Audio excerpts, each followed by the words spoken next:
અમારા લોકસભાના વિરોધ પક્ષના નેતા રાહુલ ગાંધી વિશે જે ભાજપના સેન્ટ્રલના મિનિસ્ટર અમુક ધારાસભ્યએ જે બફાટ કર્યો છે એની સામે કડકમાં કડક પગલાં લેવાય, એફઆઈઆર નોંધાય, 351, 352, 353/61 એની સામે ગુનો દાખલ થાય એવી અમારી રાજકોટ શહેર પોલીસ કમિશનરને એક આવેદનપત્ર આપવામાં આવ્યું છે.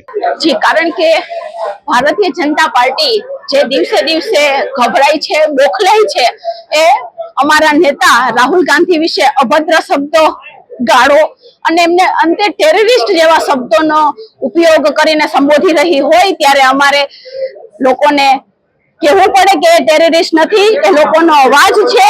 હવે ભારતીય જનતા પાર્ટી બોખલાય છે એટલે મન ફાવે એવા શબ્દો એમના નેતાઓ પાસે બોલાવી રહી છે, એમના કાર્યકર્તાઓ પાસે બોલાવી રહી છે, ત્યારે અમારે એમનો અવાજ બનીને આગળ આવવું પડ્યું છે અને અમે હંમેશા એમનો અવાજ બનશું. કારણ કે લોકોનો અવાજ હંમેશા ઉઠાવતા રહ્યા છે, લોકો માટેના પ્રશ્નો માટે અવાજ બનતા રહ્યા છે અને આ કાર્ય ભારતીય જનતા પાર્ટીને ખૂંચી રહ્યું છે.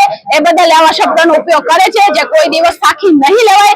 કારણ કે એ પણ દેશના નાગરિક છે અને ભારત ડેમોક્રેસી દેશ છે જેમાં દરેકને બોલવાનો પોતાનો અધિકાર છે અને માનનીય રાહુલ ગાંધી કરી રહ્યા છે એ સંસદમાં તમને તકલીફ પડે એવા શબ્દો વાપરે છે એટલે તમે બધું કરી રહ્યા છો. તો હવે અમે પણ સાખી નહીં લઈએ.